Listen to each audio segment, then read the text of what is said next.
Pas dažniausiai išduodamas klausimas Praudai. Išsilaikiau A2 kategoriją. Patarė kokį pirmą mocą man imti. Pristatau BMW S1000RR Gen 2. Jeigu nori pradėti važiuoti motociklu, įsigyk BMW S1000RR.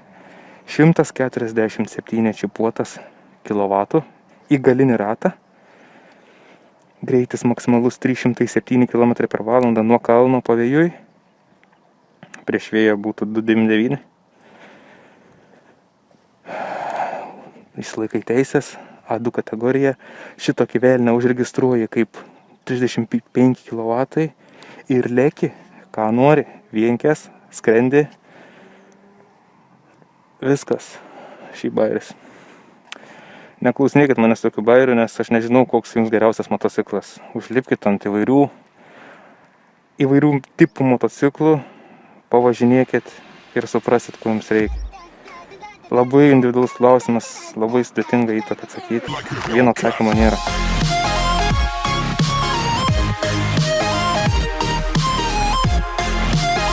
Jau, Praudas.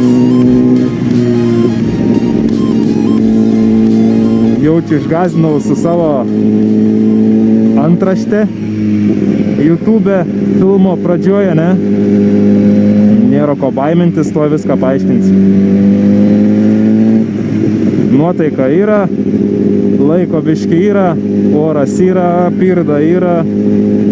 Galim liekti kažką tai įdomaus nuveikti.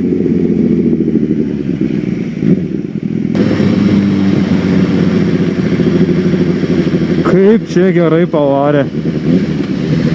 Leidi. Čit nenupisa manęs nuo vaizdo.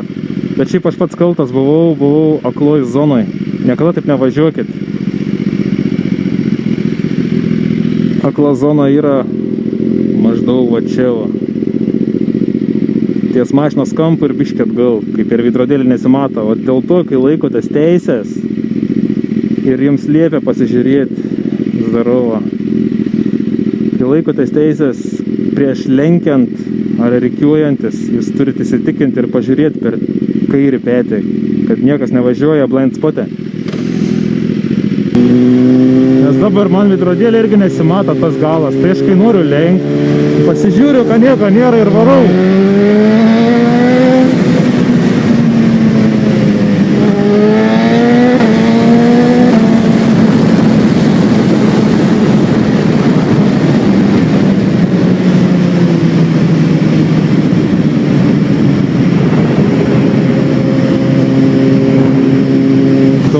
Ir čia šūdais pastovė atsiduot. Zokniai, what the fuck. Šiaip ilgai jau buvau neatsisėdęs ant motociklo. Jau po praeitą kartą, kai važiavau su enduro, taip ir viskas ir pasibaigė man.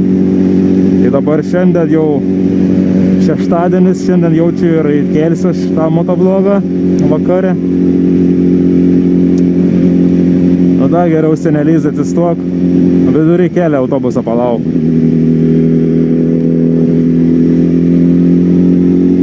Senai bekėliau, bet nebereikalo, nes pasikalbėjau su porą bičių, kurie daro video YouTube'ai, kurie daro video kitose platformose. Hebra, kad ir kaip mylėčiau YouTube'ą, bet jis pradėjo šūdą malyt, žinokit.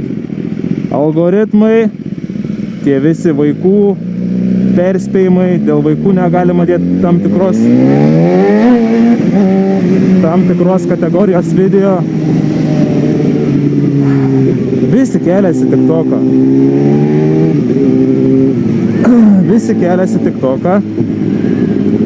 Aš TikTok'e jau esu, nežinau, kiek ten keletą mėnesių, bet rezultatai visai kitokie. Peržiūros, prenumeratoriai.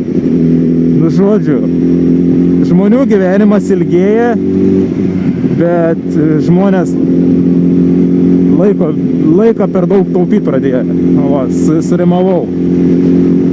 Seniau žiūrėdom YouTube'ą, įkeldavo video 20 minučių, peržiūrė 20 minučių. Dabar įkeliu video 13 minučių ilgumo video įkeliu ir pasižiūriu statistiką, kad Vidutiniškai mano video peržiūra yra 6 minutės, 7 minutės, jeigu įdomesnis video ten. Žodžiu, 40-50% video tik tais persižiūri. Ir aišku, suprantama, nes vasara, daug kas atostogauja ir šiaip žiūrėti video po 20 ar 15 minučių atsibosta, aš pats net nežiūriu. Aš geriau atsiveriu TikToką, pasižiūriu TikToką, porą minučių išjungiu ir viskas. Aš nesuprantu, dėl ko jie veidus savo reklamuoja. What the fuck? Kam brokeriai jūs savo veidus rodot?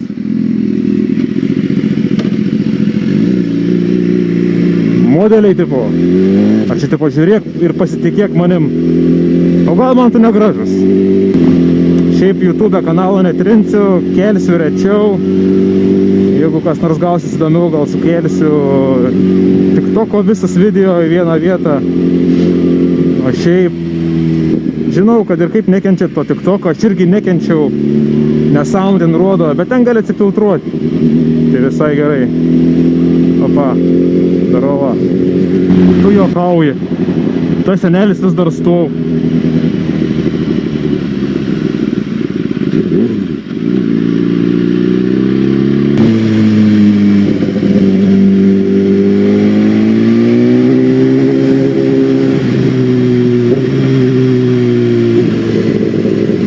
Gera tačka, geras Batmans.